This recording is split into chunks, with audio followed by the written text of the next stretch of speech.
At this moment, I'm in the Matunga Market. Right in the heart of Mumbai, right in the center, is this market which is 55 years old. So this area is actually very economically dense with temples, flower markets and a lot of culture, and best part of it, some great food out here.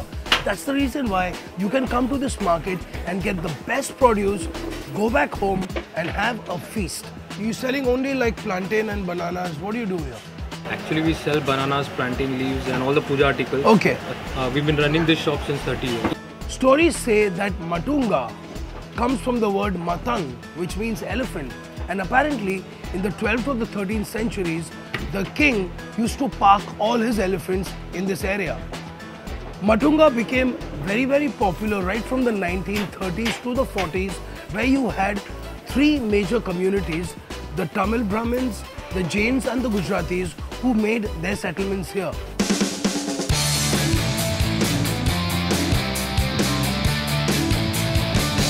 The entire bananas from all over Maharashtra come actually into this market, and the entire banana comb, as we call it, is deconstructed, and it has various uses for it. The stems do something else, the fruits do something else, the comb and the flowers do something else. If you want to know anything about what is used specially in the South Indian kitchen, just ask me. Hi, मेरा नाम है फनस यानी कि jackfruit. Well, this is a very popular vegetable or fruit, whatever you may call it. But I'll tell you, I love this aroma of the jackfruit. You have to have like an acquired taste. पहली बार, I don't know, but लेकिन अगर आप jackfruit को पसंद करते हो, you will always wait for it. They can weigh up to almost 20 kilos. कभी-कभी ये 50 किलो का भी आता है. All these can be removed and can be eaten deliciously just the way they are. And when this is actually raw, this is actually cooked and stewed with a lot of curries and different masalas. If you really want to know how serious people are about their food, you have to check out the Matunga Market, because this is paradise for the South Indians and the Gujaratis as well. This is called the gunda fruit or the fragrant manjack. It's used by the Gujaratis and the South Indians. Sometimes it's eaten raw, but most of the time it's eaten as a vegetable and also used for making the most delicious pickle. So this Seema Chakka, as he calls it, and breadfruit as I know it as, reminds me of my trips to Jamaica. It's always eaten in the West Indies and it's almost like the potato of the islands. Very easily found and delicious. So you can do a lot of inventive things to this. Like you can slice it up, you can fry it, you can actually make a delicious curry out of it like they do in Kerala. But I don't know exactly what I'm going to do, but I'm going to do something really funky. So now we're going to be doing a braised breadfruit. I remember this fruit from the Caribbean when I used to go to Jamaica.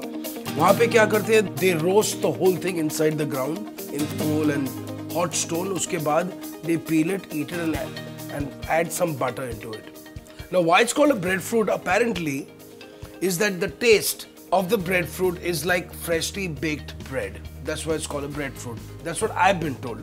Anyway, so now what we have to do is we have to peel it, take the seed out, cut it into chunks and cook it like any other vegetables. Now when you're doing breadfruit, you have to make sure that you have put a little bit of oil on your knife. We're just gonna peel this breadfruit now. The texture of the breadfruit is like when it's raw, it's almost like a very spongy kind of thing. But once it cooks, it gets nice and dense. Now it's got this inside seed which we get rid of, and then we just simply cut it into chunks. So next what we're going to do is we actually are going to marinate it lightly. For my marination, what I like to do, I add a bit of turmeric powder, a bit of red chili powder, salt. Sometimes I like to add a little bit of vinegar or lemon juice, whatever is available. So let's marinate our breadfruit now. A little bit of chili powder, some turmeric, haldi, थोड़ी सी हल्दी इसमें डालनी है, salt for sure. इसको थोड़ा mix कर देते हैं अभी. And then I have a little bit of vinegar which I'm putting into it. Dash of vinegar. Very simple. So the breadfruit is nicely marinated. Getting a pan hot. A little bit of olive oil in the pan. So first I'm adding the breadfruit into the oil. Just going to fry it a little bit. So now this is just seared nicely. Put this back outside, and into this we're going to fry off a nice big spoon of chopped onions in here. Halka sa saute karenge usko. Next, a bit of ginger and garlic. Some garlic in here. A little bit of ginger, chopped green chillies, a few curry leaves. Okay. The base of this curry is onion, ginger, garlic, chilies and curry leaves. Okay. Very, very simple. Very easy to do. I don't want to make this really brown. I just want to saute it literally for less than 2 minutes. We're going to add this breadfruit back into this. Next, some coconut milk and just a little bit of water. Some fresh dhania to go inside. Now we're going to simmer this for about 10 to 15 minutes until your breadfruit is nice and cooked. If you want to know anything about breadfruit, just ask me. Breadfruit is ready. Absolutely fabulous. Fresh coriander on the top, a few microgreens, and there you go. My braised breadfruit with coconut and spices ready just now. The best thing about coming back from a market is now you are in my turf and we are enjoying the bounty of what we've shopped. Like today, it's the banana stem. Banana stem, very, very versatile.